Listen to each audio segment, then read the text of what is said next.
Hello and welcome to this episode of Power Armour Builder Reacts. For anyone new to the channel, what I'm doing is I'm building my own powered armoured exoskeleton, like the prototype you can see behind me.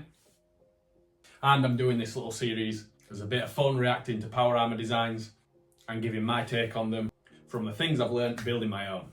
And now we're going to take a look at the Terminator power armour in the fantastic grim dark universe of Warhammer 40,000. As I came to realise, as long as you accept certain limitations, it's actually not a ridiculous design at all. It's nowhere near as ridiculous as it looks, and actually solves a few problems that power armour designs tend to have. So we're going to start off with what looks like the most ridiculous pattern of Terminator armour, which is the most widely used, which is Indominus pattern. And of course I'm going to address the elephant in the room, which is the ridiculous proportions and positioning of the head and the shoulders. So of course you have this outrageously pushed forward head and then these shoulders that are obviously way too high. You'd have to have a lot of deformed bones to fit in it. So I decided to do a little drawing in CAD so you can see what it should be like if it was corrected.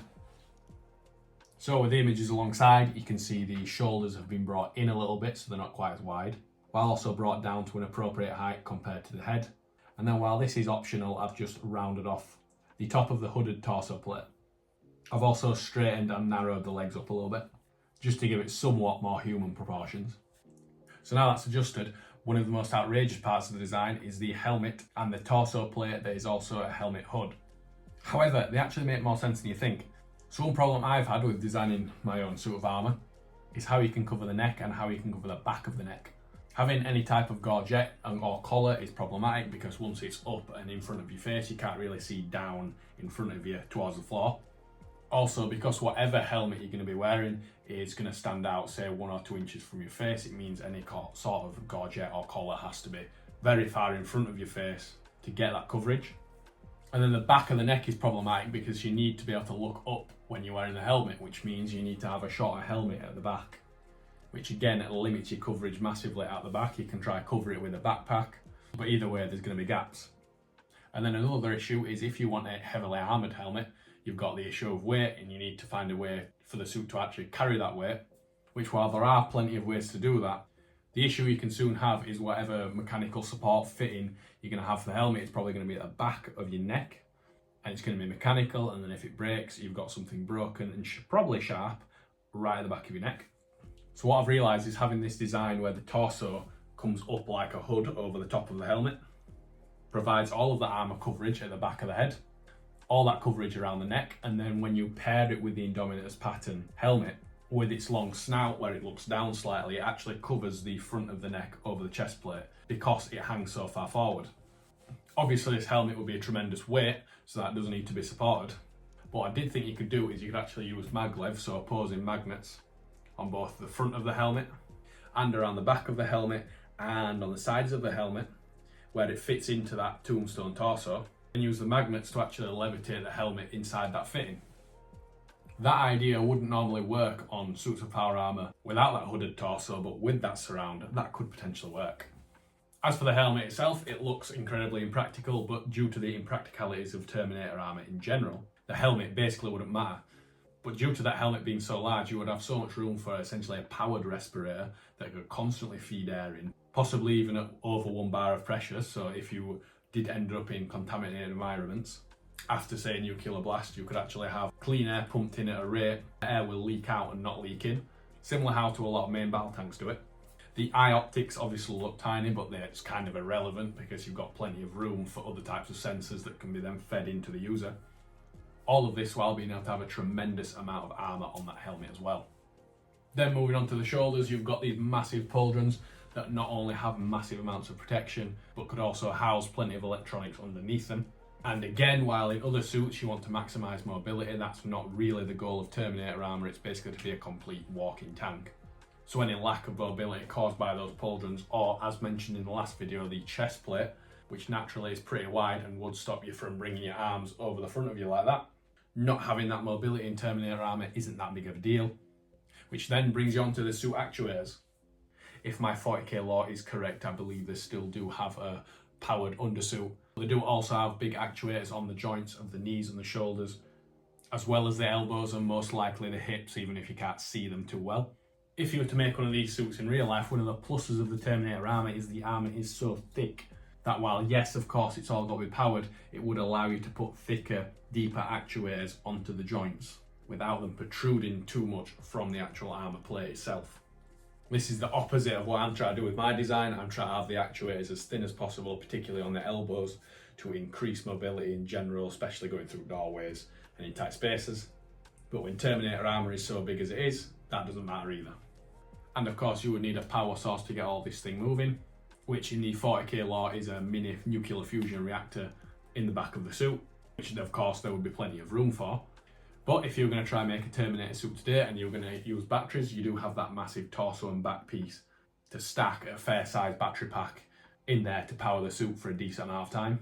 Again, this is an issue if you try to make a smaller suit while you try to have more mobility. Big battery packs soon get in the way. There's only so narrow you can make them. And again, doorways, stairways are only so wide. Onto the gauntlets, something that I do actually think is completely pointless in power armour is a power fist. Because while I know some named characters are meant to be able to move very fast, the reality is you're easily going to slip a punch from one of these things. And if you're the size and weight of a Terminator, does it actually matter if you've got a power fist on versus a regular fist? Probably not. But a feature that I've seen in a lot of these regardless is that the forearm armour does actually cover over the wrist slightly, and it is thick and does look like it could lock into the regular gauntlet underneath.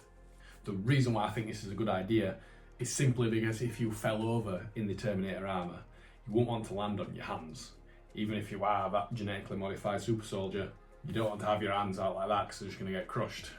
You'd be better off landing on your forearm or on your fist, particularly if it's protected by the armoured gauntlet that goes over the top. Another little feature I like is the little armour plates by the hips. That is an area that can be quite hard to cover, and while it also adds something to the aesthetics of the design, it does actually add a purpose from extra coverage.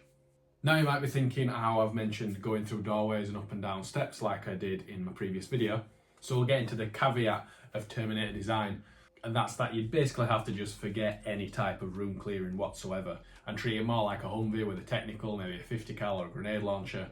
Essentially treat it like an infantry support piece. Maybe something that would walk through woodland, protecting infantry, or perhaps charging trench lines, for them then to be followed by regular infantry. Because I reckon Terminators, in the lore at least, are literally the width of a car. So unless the building you're going into is like the town hall, there's no way whether it turns sideways or not is actually going to fit through. But if you accept that's not a thing, just like you accept you're not going to drive a car through a regular building to clear rooms, or at least do that and keep the building intact, then I do actually think that Terminator armour can have a potential use case. So we're going to swing over to a clip from the Angels of Death TV series to take a look at how they're used in the sci-fi setting.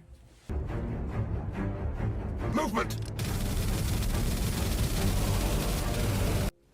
I do like how they're portrayed in this clip, how they're basically just standing in a circle in the middle, because you don't need cover when you're in Terminator armour. The Terminator armour is the cover.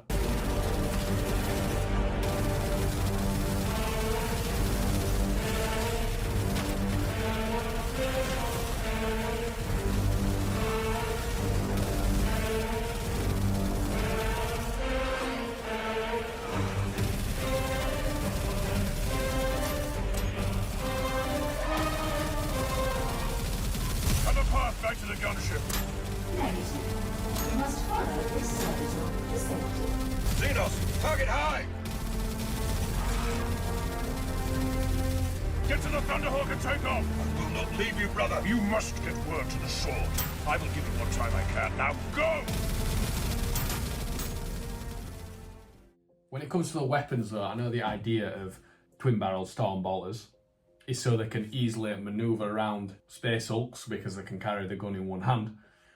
But it still seems pretty pointless to me. I prefer the heavy weapons like the multi-barrel cannon, mainly because when you look at those, half of the cannon actually goes under the forearm, which if you don't have one of those heavier weapons, that space is just unused space, because either way, the Terminator's got to hold the gun up at least at hip height. So why not have the heavier weapon that goes down the length of the forearm, then you've only got the barrel sticking out the front. But I imagine from the Games Workshop side, that's a points issue on the miniatures, so whatever.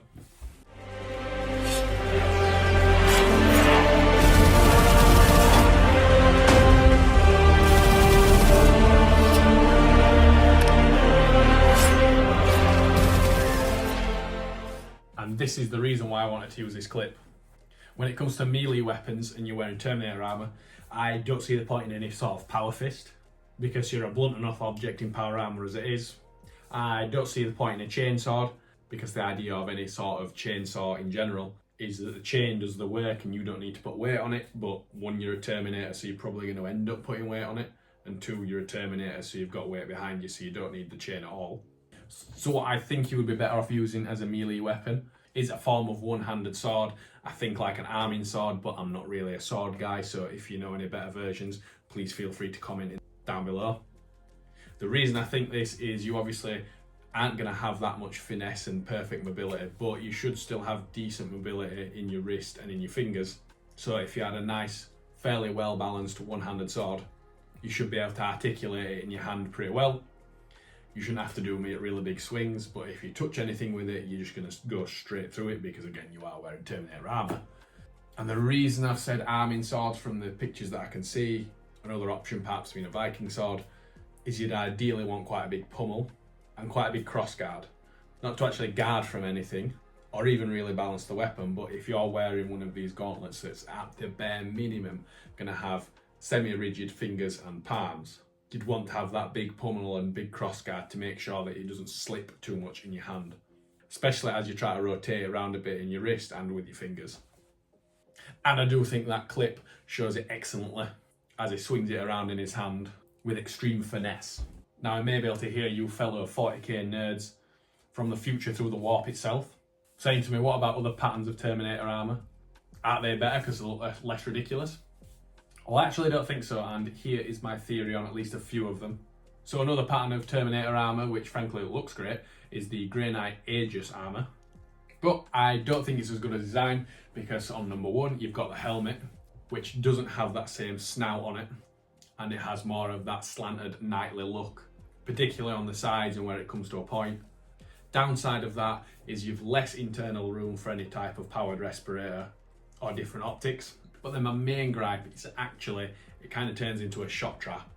If you look at the angles of the armour, if anything impacts the side of the armour, particularly where the jaw is, then at least fragments are likely to get shot down the collar, defeating the whole point of having this massive collar. And also in that armour, it doesn't have the massive hooded torso tombstone plate that goes over the top. That again makes it more difficult to get coverage, limits the possibility of helmet support, and can actually be a shot trap if you're being shot down from above, like in that clip, fully enough. And then as for the spear, which I think is a halberd, due to the thickness of that chest plate, you're not going to be able to cross your hands over to the middle, which then just limits the ways you can use it, so what's the point in having it in the first place? Also, if you're holding it in the middle and you're swinging it around, you've got limited mobility to allow the back half of the shaft, if you will, to come round in front of you or to the side of you, which also isn't great. So while it does look cool, I don't actually think it's a better design, weirdly. And then with the Custodes Aloris armour, I understand in the lore that they are basically meant to be as fast as a regular Custodes, with all that fantastic gold plot armour. But I think it's largely the same thing with the weapons. Obviously 40k is there to be outrageous, but I would actually think it would be kind of nicer, in my opinion, if the Custodes Aloris armour instead focused on having bigger ranged weapons instead of still having a form of Guardian Spear. The part of the armour design that I don't think is as good as the Indomitus is the Pauldrons themselves, as they are basically a shot trap from the side. So one reason those massive round Pauldrons do actually work well, in my opinion, is they provide a massive amount of coverage from all angles. And while the Aloris armour does of course give great coverage from the front, you just have that shot trap from the side that obviously leads straight into your torso. So while they look very regal, I don't think they're as good from a point of weirdly practical design. And while I think the helmet and torso section is slightly better than the Grey Knights on the shot trap issue, it's still not as good as the Indomitus. And that is also what I've typically found with the Crusader era pattern Terminator armour. Same type of issues, the helmet not quite as good, and you've got shot traps in the Pauldrons. And that brings this video about to the end. Overall, while the use case is quite particular, I do actually think that Indominus pattern armour is pretty damn good and actually has a lot less flaws than you think, and perhaps a lot less flaws than other armour does, as well as it looking absolutely iconic. With the thickness of the armour that it'd offer, I'm pretty sure you'd be able to armour it up to stop at least 50 BMG, which would make you quite the indestructible walking tank. So I hope you've enjoyed the video. I'm just doing this series for a bit of fun. I'm going to cover different types of power armour from also different settings as the series goes on. including Fallout, Halo, also the Expanse, because I think that Goliath power armor is pretty good. If you have any thoughts or requests, please feel free to comment down below. And due to the fact I haven't done many of these types of videos, if you think I need to talk less or talk more or have more clips or more graphics, again, let me know in the comments. If you want to see the Power Armour project, please check out my other videos. And if you could like, subscribe and share, that'd be great. Basically, any ad revenue is going to go into building the next suit. So yeah, thanks for watching and have a good day.